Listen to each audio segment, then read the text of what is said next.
Déjame rápidamente hacer un recuento porque ayer en el evento nacional de esta gesta heroica de los niños héroes, pues sorprendió el discurso del secretario de la Defensa Nacional, Luis Crescencio Sandoval, que advirtió que hay algunos comentarios tendenciosos que pretenden apartar o alejar a las Fuerzas Armadas de la ciudadanía. ¿Cuál es la pregunta que hoy ponemos sobre la mesa? Si ese es el discurso que esperamos realmente como mexicanos de los responsables de las Fuerzas Armadas de nuestro país, y bien si de pronto pues está dando esta impresión de que el gobierno federal comienza ya a percibir cierto alejamiento entre los ciudadanos y el ejército. ¿Qué piensa al respecto? ¿Qué es lo que hay de fondo? Este es el tema sobre la mesa. Saludo con gusto a nuestro director editorial Raúl Frías Lucio y a Víctor Hugo Hernández. Señores, ¿qué piensan? ¿Qué hay en el fondo? Hola Magda, quiero saludarte. Víctor, qué gusto verte esta tarde con este tema. Igual, Raúl. Un tema que es delicado. Un tema de lo que hemos estado hablando en los últimos días, en las últimas semanas, con todos estos elementos que estamos mencionando, el discurso del secretario de la Defensa. Yo diría que no solamente el discurso, sino el uniforme con el que salió ayer el secretario de la Defensa el Día de los Niños Héroes, un uniforme que no habíamos visto, que lo hemos visto en otros países, especialmente pues de esos hombres duros, autoritarios, ¿sí? Pero bueno, más allá del uniforme, me parece que sí es importante de alguna forma analizar lo que está sucediendo con el tema de la Guardia Nacional. Vamos a hacer, si te parece, un repaso, Víctor, de algunos de los temas que me parece importante, ¿sí? Hoy la militarización, luego de que ya fue aprobado que la Guardia Nacional se sume a la Secretaría de la Defensa Nacional, se está formalizando, digamos, la militarización como política pública de este país para combatir la delincuencia. Eso me parece que es un punto que ya está claro luego de lo publicado el pasado 8 de septiembre con esta decisión del Congreso de que se administre por parte de la Defensa Nacional la Guardia Nacional, que debería de ser civil, Víctor. Sí, que debería. Bueno, se dice, Raúl, se sigue insistiendo en que independientemente de que forme parte de la Secretaría de la Defensa, de las Fuerzas Armadas, estará normada por civiles. Hasta donde yo me quedé. No, ya no. Luego de este decreto, ya ahora la Guardia Nacional se tendrá desde luego sus jefes directamente, es la Secretaría de Defensa Nacional. La Guardia Nacional, hay que recordar, Víctor, cuando se creó, sí, se daba un plazo de 5 años para que la Guardia Nacional, que está 70% la forman los militares, se fuera de alguna forma preparando a las policías, a la policía civil, sí, para ir haciendo esta Guardia Nacional civil. Sin embargo, ¿qué ha pasado? Bueno, esos 5 años están transcurriendo y ahora lo que se está discutiendo hoy en el Senado es prolongar el que las Fuerzas Armadas se sigan encargando de las actividades de seguridad hasta el año 2029.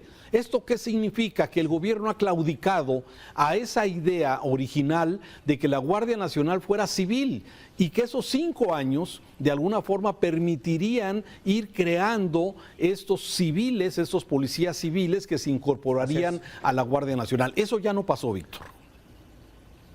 Bueno, Raúl, el plan sigue, El plan en el sentido es, y al menos lo que yo escuchaba del subsecretario de Seguridad en una reciente entrevista, es que ese lapso que se está dando es para que termine de consolidarse ese concepto de Guardia Nacional. Y ese concepto de consolidación va muy ligado a una especie como de tropicalización de las diferentes guardias nacionales en las diferentes partes del país, en un esfuerzo por tratar de crear un vínculo entre ciudadanía y Guardia Nacional, pero ya un poquito más, digamos, tropicalizada o cercana a la ciudadanía. Al menos así entiendo yo que es el proyecto al que quieren llegar. ¿Dónde queda el tema? Es, bueno, las policías locales, ¿en dónde se quedan? ¿Dónde queda el apoyo a las fuerzas estatales? Parece que ahí sí las están haciendo a un lado. Sí, totalmente. Mira, hay un estudio que publica Integralia que es precisamente sobre el tema de la militarización. Un estudio que me pareció muy interesante y que habla precisamente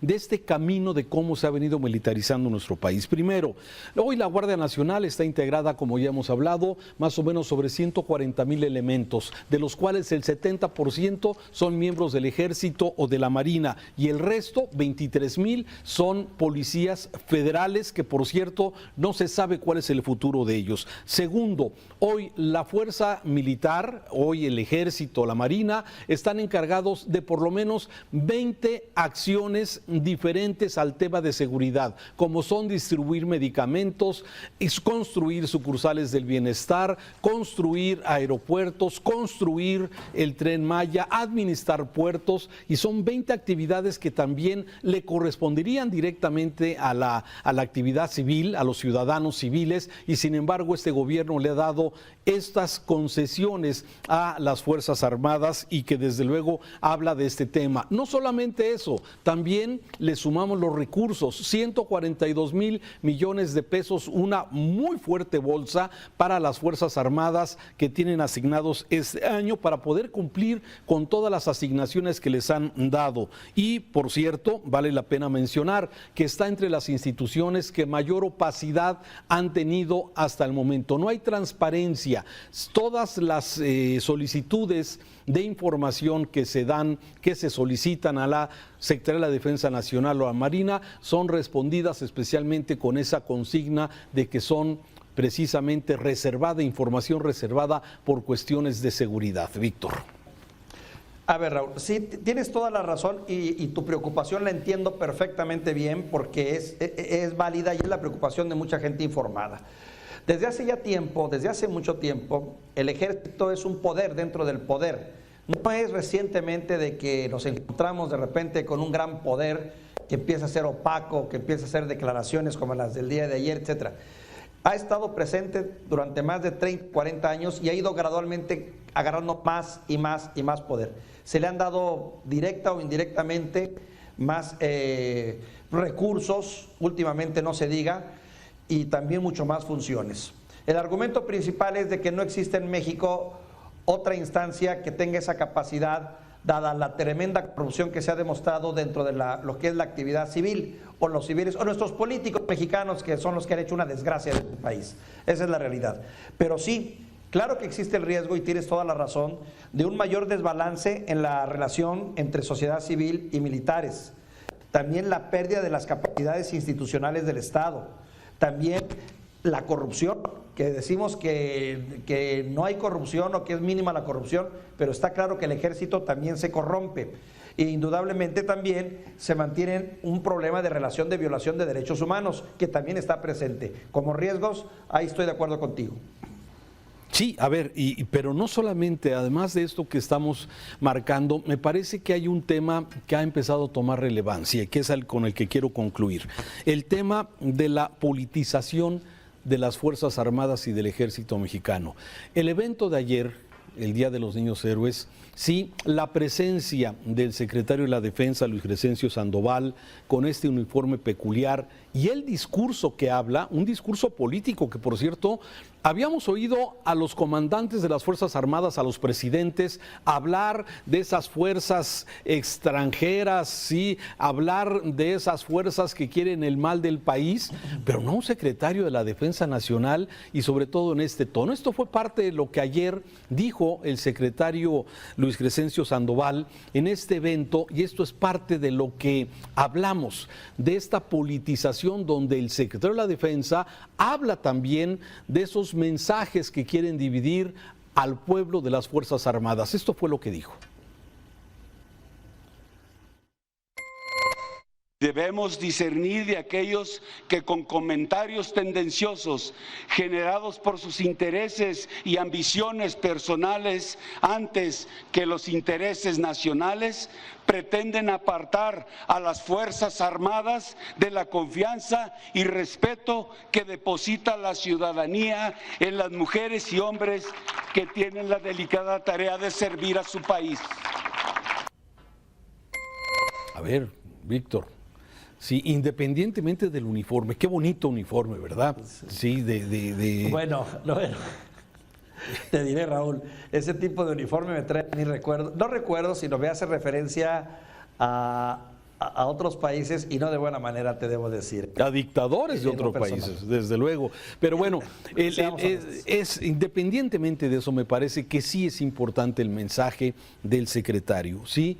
Hay comentarios que tratan de dividir, ¿sí?, al país cuando él habla de unidad y de lo que requiere nuestro país. Sin embargo, en este discurso me parece que está implícito una politización directamente del secretario de la Defensa, de las Fuerzas Armadas, en este señalamiento que hace de los intentos que hay para alejar al pueblo de las Fuerzas Armadas. Hay que recordar, y ayer lo mencionábamos, que el Ejército Mexicano, la Marina primero, luego el Ejército Mexicano, la Defensa Nacional y luego la Guardia Nacional, son las instituciones que tienen la mayor aceptación de parte de la gente, del pueblo. Sí, vemos bien a una Guardia Nacional, vemos bien a una Defensa Nacional, vemos bien a los marinos. Sin embargo, sí, esa confianza, cuando empiecen a realizar actividades, mucho más actividades civiles, y empecemos a ver si este tipo de relación de estas fuerzas que están adiestradas para la guerra, para defender al país de invasiones extranjeras, sí, empiecen a tener esta interrelación con los ciudadanos como fuerzas policíacas que son muy diferentes. Tengo mis dudas. Sí, y sobre todo, ¿sabes qué también preocupa un poco, Raúl?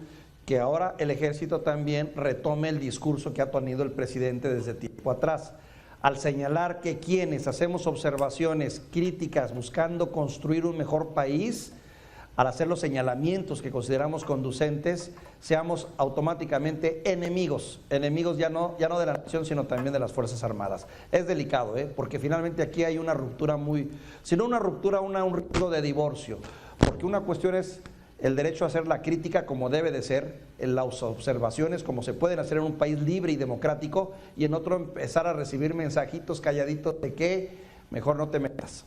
Sí, es delicado, pero ¿qué es lo que debería suceder? Que mientras están las Fuerzas Armadas hoy en todas estas actividades que hemos mencionado, sí, ir capacitando a las policías municipales que han estado abandonadas, se les retiró todo el apoyo, a las policías estatales y desde luego aquel intento que también hizo Peña Nieto en su momento de tener una gendarmería y que acabó en un rotundo fracaso también. Así es que tenemos retos importantes con el tema. Y bueno, ya veremos lo que hoy, que seguramente se discutirá, la presencia de las Fuerzas Armadas hasta el año 2029, que ya está siendo discutido y que finalmente sí, posiblemente pase, pero lo importante es qué vamos a hacer mientras, para que cuando llegue esa fecha, sí, no sean los militares de nueva cuenta los que se queden en el combate a la delincuencia. Víctor, gracias. Muchas implicaciones, muchos riesgos, Raúl, pero también una gran exigencia por parte de la sociedad informada de ya resultados, porque pareciera ser que los resultados no están dando. Gracias, Víctor. Te mando un saludo, Raúl.